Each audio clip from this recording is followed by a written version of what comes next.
Hello friends, welcome to Soundarya Soumiyam YouTube channel. இன்னைக்கு பார்க்க போகிற ரெசிபி என்னன்னு சொல்லி நீங்கள் வீடியோவில் பார்த்துருப்பீங்க. அது என்ன ரெசிபி, எப்படி செய்ய போகிறோம் அப்படின்றத வீடியோக்குள்ளே போய் பார்க்கலாம் வாங்க. இன்றைக்கி என்ன ரெசிபி அப்படின்றத எல்லோருமே பார்த்து கெஸ் பண்ணியிருப்பீங்க. பிரியாணி தான், அதுவும் ஒரு சூப்பரான ரொம்பவே டேஸ்டியான அசைவத்தை விடவே ரொம்ப டேஸ்டியான காளான் பிரியாணி தான் இன்றைக்கி செய்ய போகிறோம். அதுக்கு வந்து நான் 2 பாக்கெட் 200 கிராமில் 2 பாக்கெட் வாங்கி 400 கிராம் எடுத்திருக்கேன். இந்த காளான் உங்களோட குவான்டிட்டிக்கு தகுந்த மாதிரி, உங்கள் வீட்டு மெம்பர்ஸ்க்கு தகுந்த மாதிரி நீங்கள் எடுத்துக்கோங்க. நம்ம பிரியாணியில் எப்பயுமே அது கறியாக இருக்கட்டும், வெஜிடபிளாக இருக்கணும், அது அதிகமாக இருந்தால் தான் நல்லாயிருக்கும். அதனால் நான் ஒரு 1.5 கப் அரிசிக்கு நான் ரெண்டு பாக்கெட் நான் காளான் எடுத்திருக்கேன். அதை எடுத்து நம்ம சுத்தம் பண்ணி வச்சுக்கலாம். இப்போ இதுக்கு தேவையான வெங்காயம் அந்த மாதிரி ஸ்ப்ரிங்கு மாதிரி நல்லா ஸ்லைஸ் பண்ணி வெட்டி எடுத்துக்கோங்க. தக்காளி நான் 2 தக்காளி போட போகிறேன். இப்போ நம்ம இந்த காளானை எப்படி கழுவுறதுன்னு பார்த்துக்கலாம். காளான் நம்மளுக்கு அந்த மண்ணோட கிடைக்கும், மண்ணோட அந்த ஃப்ரெஷ்ஷாகவே மண்ணாகவே ஒட்டி இருக்கும். அதனால் இந்த காளானை நல்லா ஸ்மூத்தாக கைகளால் ரொம்பவுமே அமுக்காமல் அப்படியேவும் நம்ம கழுவணும், ஸ்மூத்தாக கழுவணும். கழுவி எடுத்தோம்னா தெரியும் நம்மளுக்கு கருப்பு கருப்பாக மண் இருக்கும். அதனால் 2-3 தடவை நல்லா கழுவிட்டு அது அப்புறமா நம்ம எப்படி அறுத்து போடலாம் அப்படின்றத பார்க்கலாம். நீங்கள் இப்போ கிரேவி பண்ண போகிறீங்க அப்படின்னு சொன்னாக்க இன்னி 2-3 பீஸாக நீங்கள் வெட்டிக்கலாம். இது நம்ம பிரியாணி பண்ண போகிறோம் அப்படின்றனால நம்மளுக்கு காளான் முழுசாக தெரிஞ்சாதான் நல்லாயிருக்கும்.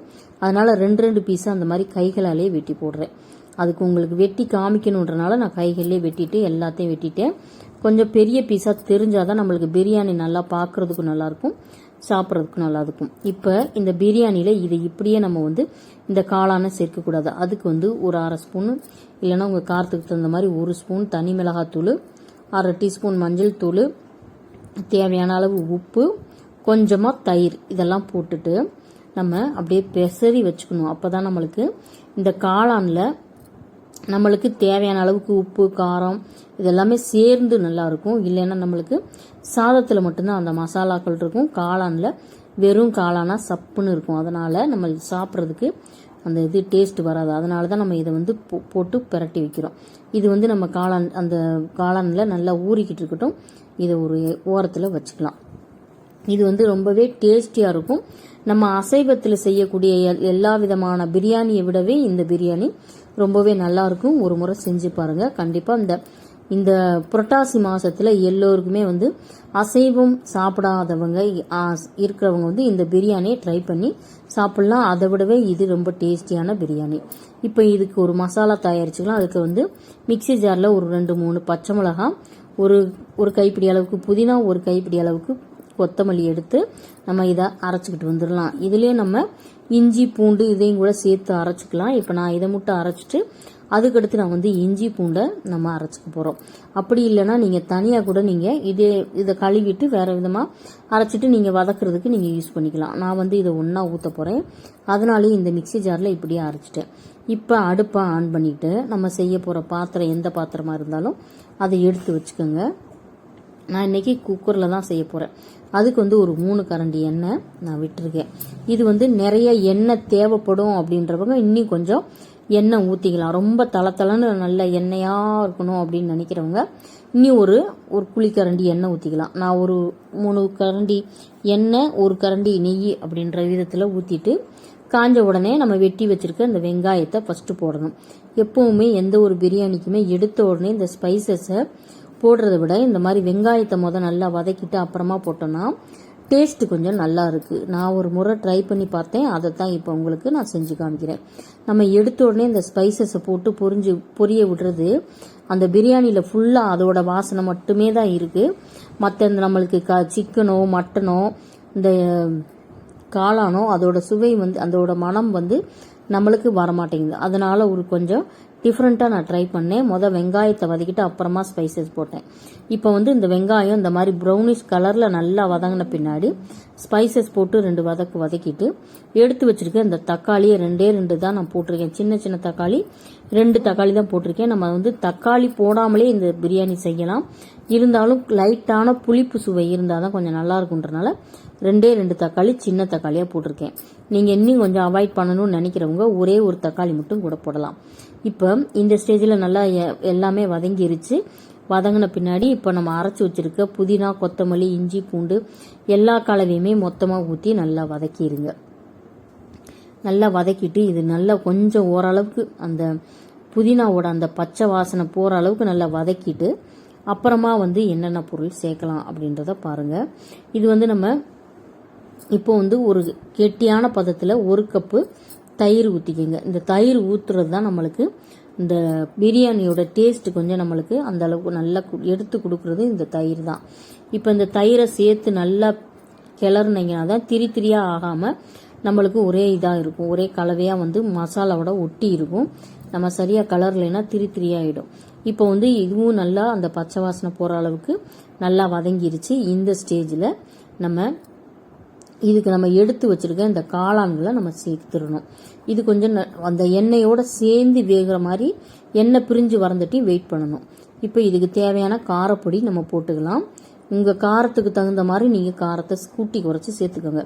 நான் 1 ஸ்பூன் அளவுக்கு தனி மிளகாத்தூள் போட்டிருக்கேன், 1/2 ஸ்பூன் அளவுக்கு கரம் மசாலா தூள் போட்டிருக்கேன், வேறு எதுவுமே சேர்க்கல. இப்போ இந்த மசாலாவை இதோட சேர்த்து நல்லா கிளறிக்கலாம். என்ன காரணம் அப்படின்னு பார்த்தீங்கன்னா, இந்த தனி மிளகாத்தூளோட அந்த வாசனை, அந்த நெடியெல்லாம் இந்த மசாலாவோட சேர்ந்து வேகும்போது தான் நம்மளுக்கு அந்த வாசனை வராது, பிரியாணி அந்த பச்சை வாசனை வராமல் இருக்கும். அதனால இந்த மசாலாக்கெல்லாம் அந்த எண்ணெய் பிரிஞ்சு அந்த வரும்போது நீங்கள் பார்த்தாலே தெரியும், அந்த எண்ணெய் பிரிஞ்சு அந்த வதக்கி இருக்க மாதிரி இருக்கும். அந்த ஸ்டேஜில் தான் நம்ம வந்து இந்த எடுத்து வச்சிருக்க இந்த காளான்களை நம்ம போடணும். இப்போ நம்ம மற்ற பிரியாணி வந்து அசைவ பிரியாணியில் வந்து சிக்கனோ மட்டனோ செஞ்சோன்னா கறியை வந்து நல்லா போட்டுட்டு நல்லா வதக்குவோம்.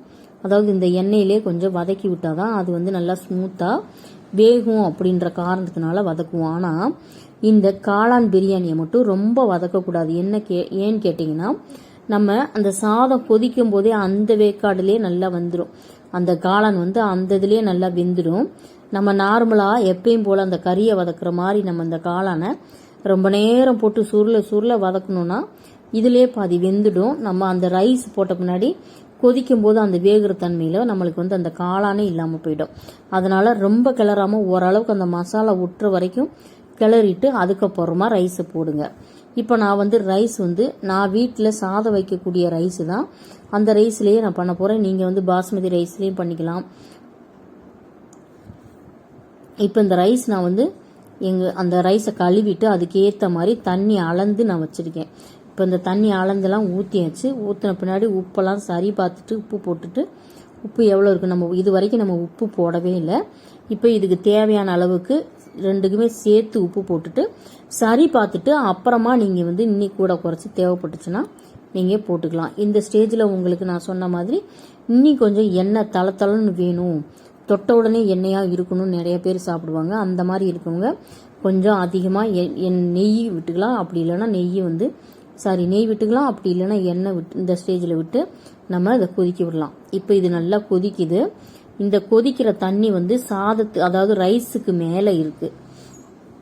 ரைஸுக்கு மேலே இருக்கிற அந்த தண்ணி வந்து இந்த ரைஸும் இந்த தண்ணியும் ஒரே அளவாக இருக்கிற மாதிரி வந்த பின்னாடி தான் நம்ம வந்து தம் போடுறதா இருந்தாலும் விசில் போடுறதா இருந்தாலும் பண்ணணும். இப்போ இது நல்லா கொதிக்கட்டும். இப்போ வந்து இந்த தண்ணி வந்து அது சரி பகுதி அளவுக்கு வந்தோடனே உங்களுக்கு காமிக்கிறேன். இப்போ பாருங்க, இந்த ரைஸும் அந்த தண்ணியும் கரெக்ட் அளவாக இருக்குது, ஒரே சீராக இருக்கா. இந்த ஸ்டேஜில் நம்ம இந்த மாதிரி கிளறாமல் நெருக்கி விடணும். கரண்டியை உள்ளே விட்டு அப்படி நெருக்கி விட்டுட்டு இந்த மாதிரி இப்போ குக்கர் மூடிட்டு விசில் போட்டுட்டு அடுப்பை வந்து நல்லா மீடியம் ரொம்ப ஃப்ளேம் கம்மி பண்ணிவிட்டு அப்படியே 15 நிமிஷம் அப்படியே விட்டுறணும். நீங்கள் விசில் விட்டு நீங்கள் விடுறதை விடவே இந்த மாதிரி 15 நிமிஷம் அப்படியே விட்டுட்டு ஆஃப் பண்ணிவிட்டு விசில் தம் போனோடனே நீங்கள் எடுத்து பார்த்தீங்கன்னா சூப்பரான பிரியாணி ரெடியாக இருக்கும். உங்களுக்கு ரொம்பவே பிடிச்சிருக்கும். இப்போ பார்த்தீங்கன்னா தெரியும், சாதம் கரெக்டான அந்த பதத்தில் வெந்திருக்கு நல்லா. இப்போ எப்பயுமே வந்து பிரியாணியை கிளறும் போது நடுவில் விட்டு கிளறக்கூடாது.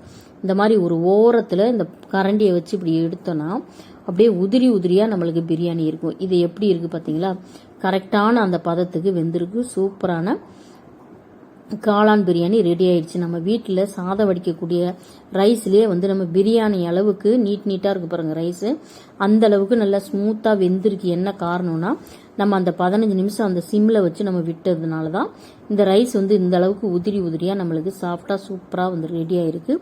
இப்போ இறக்குன பின்னாடி 1 ஸ்பூன் அளவுக்கு நெய் சுற்றிலும் விட்டுட்டு நீங்கள் கிளறி எடுத்தீங்கன்னா சூப்பராக இருக்கும். அட்டகாசமான டேஸ்டியான காளான் தம் பிரியாணி ரெடி ஆயிடுச்சு. நீங்களும் உங்கள் வீட்டில் இதே முறையில் ஒரு தடவை செஞ்சு பாருங்கள். இப்போ புரட்டாசி மாதத்தில் நம்ம நான்வெஜ் எல்லாமே சாப்பிடாம இருப்போம். அந்த நேரத்தில் இந்த மாதிரி கறி சுவையை விடவே அதிக டேஸ்ட்டில் இருக்கக்கூடிய இந்த காளான் பிரியாணியை செஞ்சு கொடுத்து அசத்துங்க. உங்கள் வீட்டு பெரியவங்க குழந்தைங்க எல்லாருக்குமே இது புரட்டாசி மாதத்தில் மட்டும்தான் செய்யணுன்றதெல்லாம் கிடையாது. நம்மளுக்கு தோணும் போதெல்லாம் செய்யலாம். அந்த காளானில் அதிக புரோட்டீன் இருக்குது, நல்ல சத்துக்கள் இருக்குது. குழந்தைங்களுக்கும் சரி பெரியவங்களுக்கும் சரி. அதனால் எல்லா டைமில் செஞ்சு கொடுக்கலாம். இதை ஒரு முறை செஞ்சு பாருங்கள். நம்ம சேனலை ஃபஸ்ட் டைமாக பார்க்குறவங்களா இருந்தீங்கன்னா நம்ம சேனலுக்கு சப்போர்ட் பண்ணுங்கள், சப்ஸ்கிரைப் பண்ணுங்கள், லைக் பண்ணுங்கள், ஷேர் பண்ணுங்கள். வீடியோவை ஸ்கிப் பண்ணாமல் லாஸ்ட் வரைக்கும் பாருங்கள். பெல் ஐக்கானை கிளிக் பண்ணி வச்சுக்கோங்க. அப்போ தான் நாங்கள் போடுற வீடியோ முன்னாடியே உங்களுக்கு நோட்டிஃபிகேஷனாக வரும். கண்டிப்பாக நம்ம சேனலுக்கு நம்ம வீடியோஸ் எல்லாம் பார்த்துட்டு கமெண்ட் பண்ணுங்கள். எல்லாருமே ஏதாவது நிறை குறை இருந்துச்சுன்னா கண்டிப்பாக கமெண்ட் பண்ணுங்கள்.